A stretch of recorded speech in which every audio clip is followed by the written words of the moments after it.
Medical కాలేజీల ప్రైవేటీకరణపై మహోద్యమం పోటెత్తిన కోట్ల గళాలు. కోటికి పైగా సంతకాల ప్రతులతో జిల్లా కేంద్రాల్లో భారీ ర్యాలీలు, పోలీసుల ఆంక్షలు, నిర్బంధాలను లెక్క చేయకుండా వెల్లువెత్తిన జనవాహిని. కదం దొక్కిన విద్యార్థులు, యువత, మహిళలు, మేధావులు, సామాజిక కార్యకర్తలు. 175 నియోజకవర్గాల నుంచి జిల్లా కేంద్రాల ర్యాలీలకు స్వచ్ఛంగా తరలివచ్చిన జనం.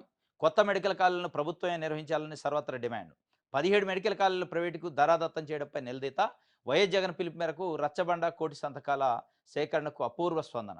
జిల్లా కేంద్రాల నుంచి భారీ ర్యాలీల నడుమ పార్టీ కేంద్ర కార్యాలయానికి సంతకాల ప్రతులు తరలింపు. ఈ నెల 18న వైఎస్ జగన్ నేతృత్వంలో సంతకాల ప్రతులు గవర్నర్కు అందజేత.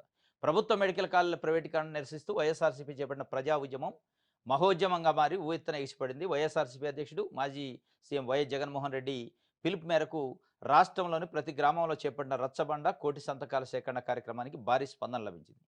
మారుమూల గిరిజన గూడాల నుంచి జిల్లా కేంద్రాల దాకా సర్వత్రా కోటి సంతకాల సేకరణకు ప్రజా మద్దతు లభించింది. అన్ని వర్గాల ప్రజలు ఇందులో పాల్గొని తమ అభిష్టాన్ని సంతకాల రూపంలో చంద్రబాబు సర్కార్కు చాటి చెప్పారు.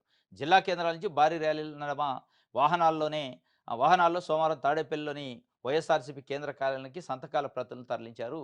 ఇది పెద్ద ఎత్తున ఇది అనంతపురంలో నిర్వహించిన బైక్ ర్యాలీలో పాల్గొన్న వేలాది మంది ప్రజలట. ఇట్లా చాలా అంటే 175 కాన్స్టిట్యున్సీలలో పోలీసులు అడ్డంకులు సృష్టించిన అధిగమించి అణిచివేతలను ధిక్కరించి వైఎస్ జగన్మోహన్ రెడ్డి పిలుపు మేరకు రోడ్ల మీదకి వచ్చారు ప్రజలు. అంటే వైఎస్ జగన్మోహన్ రెడ్డి గారు ఒక పిలిపిస్తే రారు. అంటే దాంట్లో కాజు ఉండాలి. ప్రభుత్వ ఆధ్వర్యంలో ఉండాల్సిన మెడికల్ కాలేజీని ప్రైవేటుకి దారాదత్తం చేస్తున్నారు చంద్రబాబు నాయుడు గారు. ఇది మంచి పద్ధతి కాదు. ఇది మన ఆస్తి.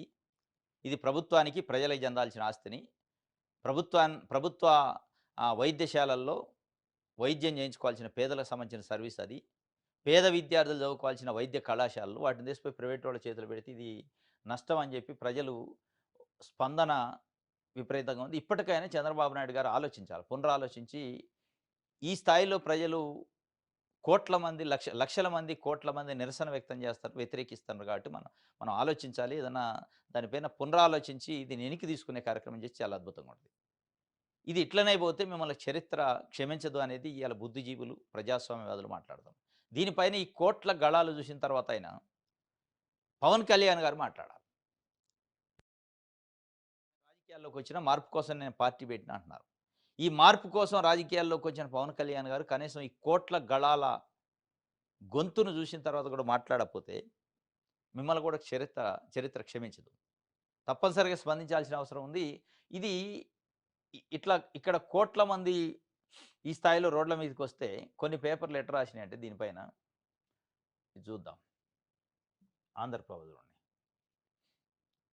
పీపీపీతోనే సంపద సృష్టి మూడు రాజధానుల మహాకుట్ర అని చెప్పి చంద్రబాబు నాయుడు గారు చెప్తుండ్రు. పబ్లిక్ ప్రైవేట్ పార్ట్నర్షిప్ పై వైకాపా అనవసర రగడ. జగన్ పాలనలో రాజధాని ఏదో చెప్పుకోలేని దుస్థితి. పీపీపీతో సంపద సృష్టిస్తారట. ఎట్లా? పీపీపీ అంటేనే ఆ 3 పీల్లో ఒక ప్రైవేట్ ఉండే. ప్రైవేట్ ఉన్నాక ఎవరికి సంపద? ప్రైవేట్ వాళ్ళకే, ప్రజలకే, రాష్ట్రానికే?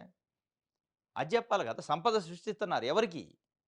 మీకు కావాలనుకున్న వాళ్ళని దాంట్లో పెట్టి ప్రభుత్వ మెడికల్ కాలేజీలో వాళ్ళని తీసిపోయి పార్ట్నర్షిప్ ఇచ్చే వాళ్ళకి సంపదను పెంచుతున్నారు మీరు అనేది ఈరోజు ప్రజలు మాట్లాడుకుంటున్నారు. అది కాదు సార్, మన రాష్ట్రానికి సంపదను పెంచండి. మీరు ఎన్నికలలో రాష్ట్రానికి ప్రజలకు సంపద పెంచుతా అని మీ చుట్టూ అనుచరులకి లేదా మీ బినామీలకో లేదా మీకు పార్టీకి స్పాన్సర్ చేసే వాళ్ళకో సంపదని సృష్టిస్తా అంటే కుదరదు కదా. దానిపైన నిరసన వ్యక్తం చేస్తుంది. అది సింపుల్గా చెబుతుంది, పీపీపీతోనే సంపద సృష్టించవచ్చు, లేదంటే సృష్టించలేమా? మరి మొత్తం ప్రభుత్వాన్ని కూడా పీపీపీకి ఇవ్వండి. ఆ ప్రభుత్వంలో కూడా కొంతమంది ప్రైవేట్ భాగస్వాములు పెట్టుకోండి. లేదంటే మీకున్న వ్యాపారాలు, మీకున్న బిజినెస్లు, మీకున్న ఆస్తులను కూడా ప్రైవేట్ వాళ్ళకి ఇచ్చేయండి. ఇస్తారా అట్లా? రాష్ట్రం కాబట్టి ఎవరికంటే వాడికి రాసిస్తా అంటే సరిపోద్ది కాదు కదా. ఇప్పుడు మీకున్న సంస్థలు మనదాకున్న హెరిటేజ్ మరి ఇప్పుడు ఉందో లేదో తెలియదు. అట్లాంటివి కూడా మరి ప్రైవేట్ వాళ్ళకి ఇస్తారా? ఇంకోళ్ళకి ఇచ్చి వాళ్ళ చేతిలో పెడతారా? మేనేజ్ చేయలేము మనం అని చాలా ముద్దుగా ఏం చెప్తున్నారంటే పీపీపీ అంటే కేవలం నిర్వహణ మాత్రం వాళ్ళు చేస్తారు, మొత్తం మేనేజ్మెంట్ మనమే అంటున్నారు. నిర్వహణ వాళ్ళు ఎందుకు చేయాలి? మనమే చేసుకోవచ్చు కదా. అంటే ప్రభుత్వం చేయలేని మేనేజ్మెంటు, నిర్వహణ వాళ్ళు ఏం చేస్తారు? ప్రైవేట్ వాళ్ళు. ఈ నిర్వహణ పేరుతో వాళ్ళు తెచ్చి ఆ సీట్లో కూర్చోబెట్టి గల్లాపేట పెట్టి 6 కోట్లకి 7 కోట్లకి సీట్లు అమ్ముకునే కార్యక్రమానికి నాంది పలికి దానికి ముందు పేరు సంపద సృష్టి పీపీపీ అని పెడితే ఎవరి చెవిలో పూలు పెడతారు? మీరు ఈరోజు ఆంధ్రజ్యోతి పేపర్ వార్త రాసినట్టు జీఎస్డీపీ ఉన్నదాన్ని లేనిదాన్ని ఉన్నదాన్ని చూపించి కాగితాల మీద కహానీలు చెప్పి ఏదో అద్భుతాలు జరుగుతున్నాయని చెప్తే ఆడు రాసిండు క్లియర్‌గా పరువు తీసా. ఆడేమి లేదు ఎందుకు ఇయన్నీ రాస్తున్నావు అని. సేమ్ ఇది అంతే. పీపీపీల్లో తప్పనిసరిగా పీపీపీ అంటేనే ప్రైవేటు. ఆ ప్రైవేటోళ్ళు ఉన్నారు అంటేనే వాళ్ళు ఉత్తగా రారు.